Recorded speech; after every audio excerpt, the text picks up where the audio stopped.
Welcome to Financial Insider Weekly. I'm your host, Michael Gray, CPA. My guest today is Jeffrey Hare. Jeffrey is an attorney in San Jose, California. He provides client-focused, outcome-oriented legal services to his clients. He's also a licensed real estate broker and real estate investor. Jeffrey specializes in real estate law, real estate property transactions, entity formation, commercial leases, loan documents, land use law, zoning and land use changes, municipal law, and mediation services. And I don't know what he does in his spare time. Anyway, he is a lecturer in law, is a member of the adjunct faculty at Santa Clara University School of Law, where he teaches negotiating for lawyers. Jeffrey also is on the mediation panel for the Santa Clara County Association of Realtors. Today, Jeffrey and I are going to be talking about settling legal disputes out of court, which is also known as alternative dispute resolution. Jeff, thanks for joining me today here on Financial Insider Weekly. Good to be here, Michael. Okay. As we get started, folks, I'm going to give you my usual caution. So Jeffrey is a California attorney. I'm a California CPA. We're discussing issues in a complex area, but also from the standpoint of California law, the law for states varies. And so this is just a starting point for a bigger discussion with your own counsel. And we want you to get qualified legal advice. And I can say tax advice, but we're not really talking that much about tax issues today. All right, Jeff, what is alternative dispute resolution, or ADR, and why do I need to know how it works? Well, Michael, litigation was the way that we normally saw as a means to resolve disputes between parties, and it's still used to a large degree. However, over the years, it's proven to be extremely expensive and not always provide the results the parties seek. So many years ago, the people came to the conclusion that there had to be a better way, and they came up with what was called alternative dispute resolution, which was a way of solving disputes outside of the courtroom. And this was known as ADR, alternative dispute resolution. It has become so popular and prevalent that it now is more the exception that swallowed the rule. And that now almost all of your disagreements, all of your disputes go through one form or another of alternative dispute resolution, whether you know it or not. And in fact, it has become so popular that the courts now order the parties who file in the courtroom to actually now have to go through a form of ADR that's court supervised. Okay. What are some recent developments in the judicial system that make alternative dispute resolution even more important than ever? Well, I like to ask, I asked a class I was teaching of some young students at a local college the other day, I asked them if any of them had signed an arbitration agreement. And, only one hand went up. And I said, well, how many of you have downloaded an app recently? And all the hands went up. And I said, then you have signed an arbitration agreement. What has become so prevalent is that now companies are relying on these alternative dispute resolution policies to avoid getting into litigation with disgruntled customers, employees, and just about every single contract out there, including all of the real estate contracts for buying and purchasing real estate, now have both mediation and arbitration clauses that are binding, meaning that you waive your right to go to court or to have a jury trial. Wow. Now, isn't it also the case, the past few years, let's just say that things have become rather Spartan in our state budget. And so haven't we had some restrictions or cutbacks as far as the availability of even getting into court? Well, it's been terrible. In fact, the many courtrooms around the state are shuttered at this point. Some funding was recently restored. I think the last time you and I talked about this topic, there was a serious cutback in state budget money. Some has been restored, but we're still seeing a huge cutback. And of course, a lot of the funding has to go to the criminal side of the courtroom. The civil side of the courtroom, which is where many of these disputes end up, are still facing severe staffing shortages, cutback in hours. The net result is that most parties will not see a quick resolution of their disputes in the regular court system for years to come. Right. Okay. Why is litigation so expensive?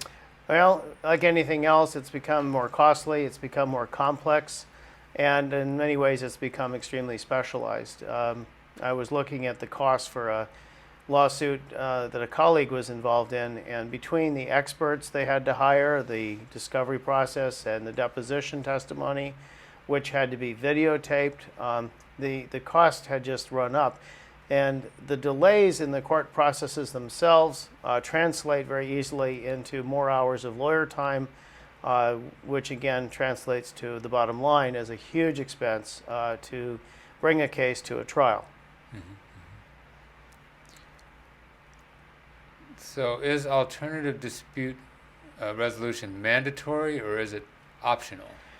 Well, it depends on the contract language, and I guess here's a good point to insert that the Federal Arbitration Act, which was put into effect in 1925 and still rules the day, makes the contract language itself will rule. So if the contract language says the arbitration is mandatory, then it's mandatory, and in most cases it is.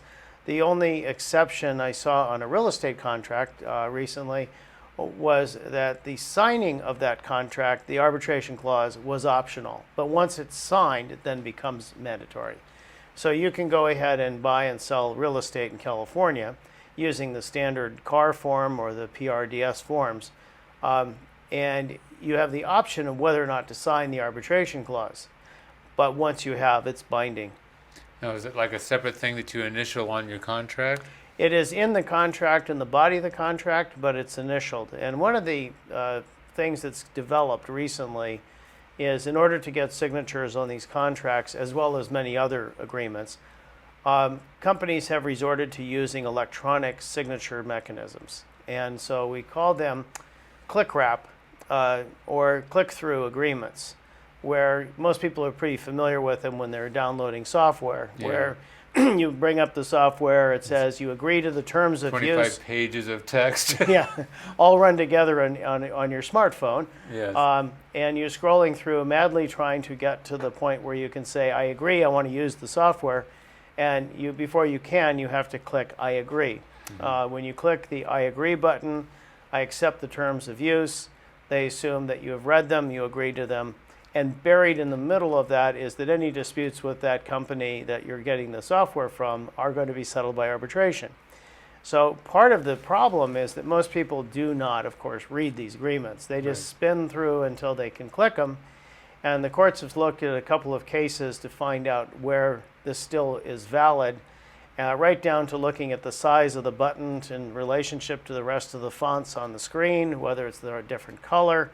And by and large, every company has made adjustments to make sure that it's very clear, very bold, and the part is that if you click it, that you agree, you're held liable for the terms of use.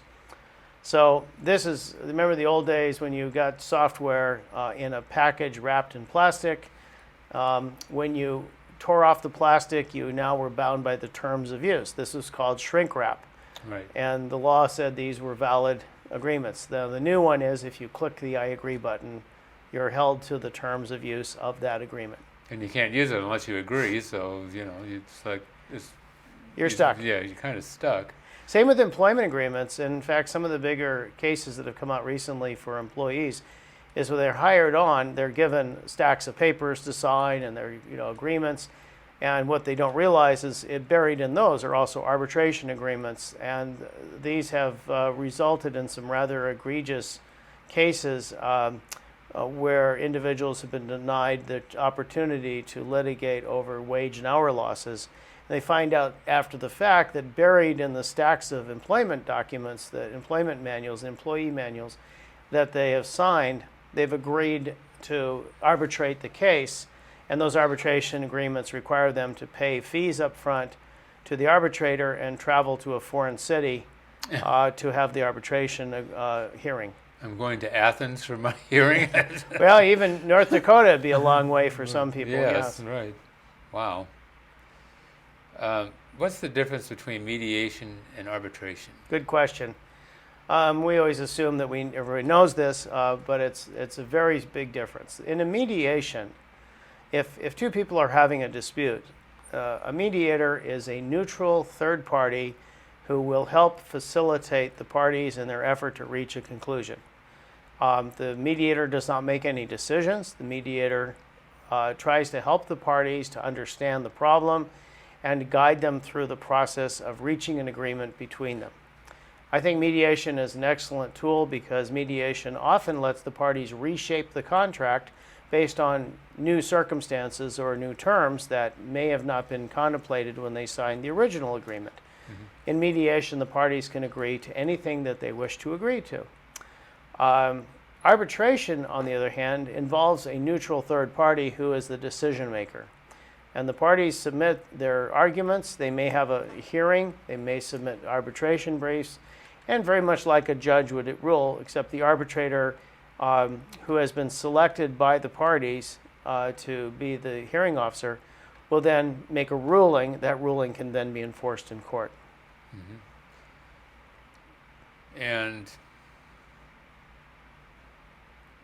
as I understand it, arbitration doesn't always necessarily follow like rules of law, and doesn't always and then what is your appeal appeal rights related to an arbitration? Well, I was involved in a matter recently where there was two other parties related to the case who had signed between them an arbitration clause, a binding arbitration clause. And before we could involve them in the resolution of our part of the case, they had to settle the case in arbitration. The problem is, in that situation, one of the parties was refusing to cooperate. And part of the requirements of the arbitration was that the parties each had to pay one half of the arbitrator's initial fee before the arbitration could start. So one of the parties just refused to pay their half of the fee for 3 years. Wow. And as you can imagine, the other side was very frustrated by this fact. They wanted to get this settled. By now, they would have been in and out of court, but the rules are that they can start the arbitration until the arbitration fees are paid up front. So by not cooperating, the parties were not getting any further along in their settlement of their dispute. To this day, I don't know if they ever did settle, but the arbitration can have that kind of problem. The other thing is that arbitration is not considered a legal action for purposes of some very traditional legal matters. And one is filing what's called a notice of pending action, or a lis pendens, which is what you file when there's a dispute over who owns a house. Matter in arbitration doesn't allow you to do that. You have to still go to court and file an action. And if the other party has signed an arbitration agreement but refuses to cooperate, the other party still has to go to court to get the court to issue a motion to compel the other party to be in arbitration. So it doesn't always avoid the courtroom if the the parties to the arbitration don't cooperate. All right. Now, and one thing, you covered a number of points, which was important, and thank you for that. But now, let's say I get an arbitration ruling that I'm not happy with. Can I appeal that? No. It's very difficult, I should say. As a practical matter, no. An arbitration, a binding arbitration, is just that. Whatever the arbitrator rules, you're stuck with, and unless you can prove that the arbitrator did not follow the rules in the contract or acted improperly for some reason, then you're pretty much stuck with the arbitrator's ruling.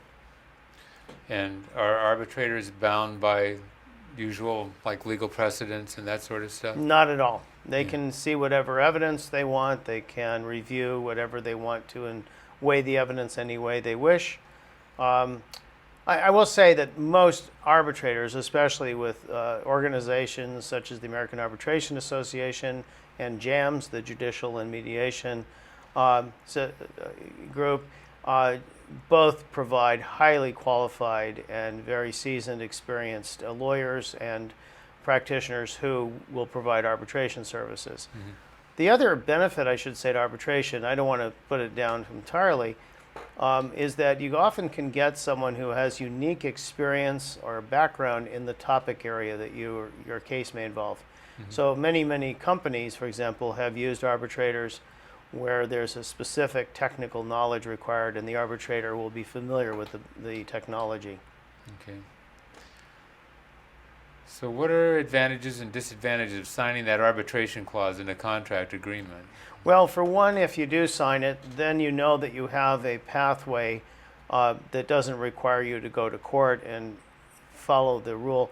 The issue with the court is not only after a jury trial, assuming you ever get to a jury trial or a court trial, is that it's appealable, and it's not over until it's over, and it could drag on for literally years.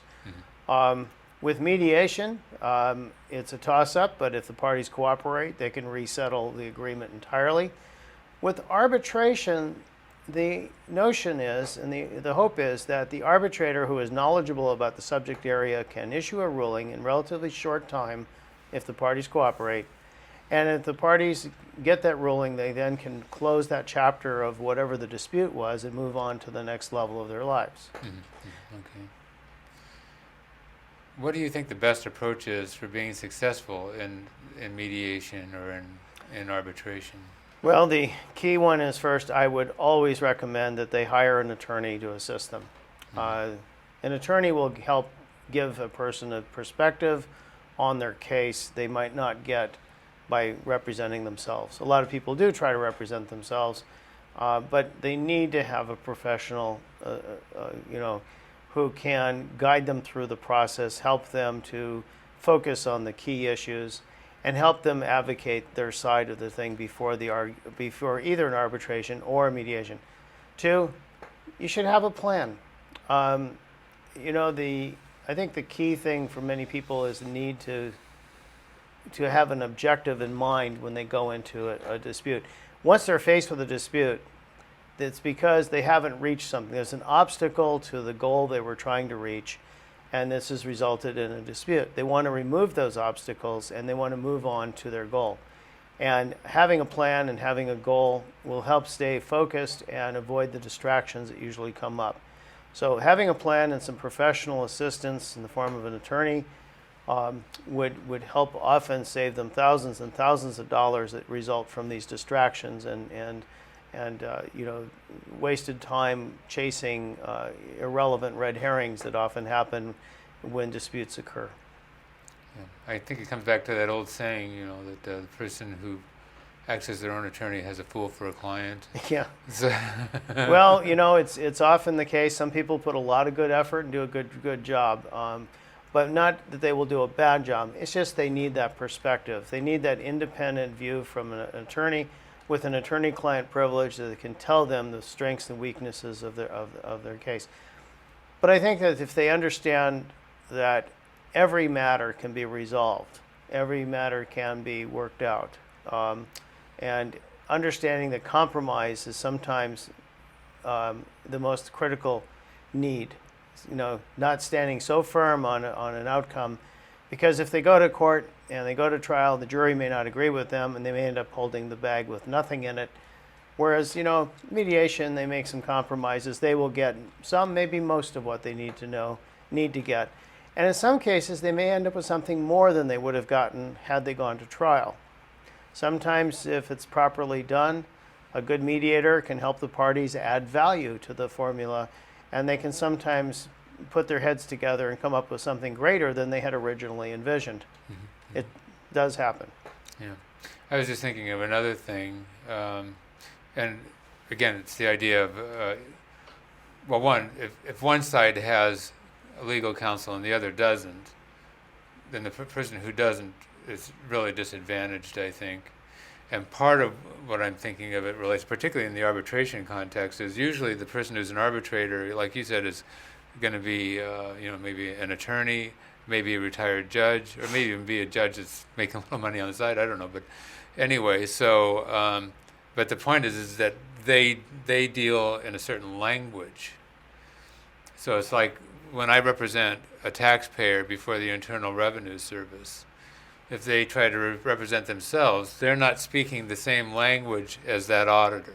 Absolutely. And now, if we're in the context of an arbitration again, and you're dealing with somebody that has a legal background, you want somebody that speaks the language, so that then everybody's on the same wavelength. Well, let me just add to that real quickly, and I strongly encourage anyone who's going into a dispute resolution to also talk with their CPA. I always tell them to do that. Part of the reason is the structure of a settlement of a case, if it involves money, can have tremendous consequences in terms of their taxes, the tax consequences, Right. depending on how the negotiations are structured. So that's part of formulating the plan of going into a negotiation, understanding how it works, having the person understand the rules and what the good outcomes are for the best advantage is the way you can succeed at a good mediation or a negotiation. So can you share some tips with us about someone that's going into negotiations? Well, I think the key thing is to be aware of this total situation, remain calm, recognize that sometimes the other Breathe. side wants to, don't forget to breathe. I think they should have a plan, have assistance, and be prepared not to just give everything away, but stand for something they want, but be reasonable about it.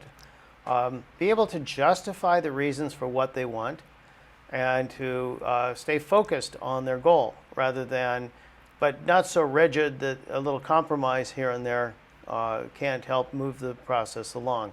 And distinguish between the things that are really important and high value to them versus the things that are not so important. So with that in mind, you can basically enter the negotiation with an idea that you want to come out the other end with most, if not all, of the items that you sought to get in the first place. Okay. So we have a little time left here, Jeff. Maybe you can give us like a little case study, an example of somebody that you've worked with through this type of process. Well, I like to think with all of the matters that I've seen, I will say there's one statistic that I think is overarching, and that is over 95% of all cases settle before they see the jury. Mm-hmm. And if you know, for a matter of fact, that the case is going to settle at some point, why not settle it sooner rather than later? And I had a case assigned to me the other day as a settlement. I serve as a settlement judge, and they called up, and I was getting ready for that. And I talked with both sides, and they called me back and said they settled. I said, well, that's great, and we want to see that earlier rather than later. Uh-huh. In lieu of that, let me just recommend a good book. Getting to Yes by Fisher and Ury is been around since 1983, but it's still a gem. Mm-hmm. It's an easy read, and it's one of those ones that if I would give anyone tips about how to get something done, whether you want to negotiate a raise or a better deal, or more importantly, something to get for yourself, Getting to Yes is just a very excellent book if they haven't read it yet. Yeah. Well, I appreciate that. So again, I've got a couple minutes Sure. still here. If you would maybe share a little bit. Well, I if think you I can. saw a case recently where we had a dispute that was going in. The parties were claiming over $1 million in damages from a matter. I worked it through. We got a neutral mediator to come in. The parties were really angry at each other. There had been a lot of frustration at it. But I knew that if it went to trial, it was so complicated and so distraught between the parties. There was foreign owners and the like, and the problem was so complicated it would have taken probably 3 or 4 weeks of a jury to sort through each of the transactions that had problems. And I knew this wasn't a good solution. So we got a neutral, very good neutral, to come in and help us. And at the end of the day, we settled for about $50,000, Wow. payable over 3 years. Wow. And whether that was the right result or not, no one will ever know. But it certainly was better than facing another 2 years of litigation, the possibility of $1 million verdict, Mhm. which never would have been collected and no party would have been happy. Mhm. We ended it early for a few pennies on the dollar and brought the matter to a complete halt just by using the tactics that I've described here. And, you know, both parties weren't 100% satisfied, but it worked. And it certainly highlighted They the say importance. that's how you tell that you've got a good decision is nobody's happy. Nobody's happy, but it worked out much better, and I think that's what you look for. Okay. Well, we have, maybe a minute left. Sure. Maybe you could just throw out some final thoughts about this issue. I think the main thing is the mediation and arbitration are becoming more and more popular, and I think that it's something that people are going to learn how to do.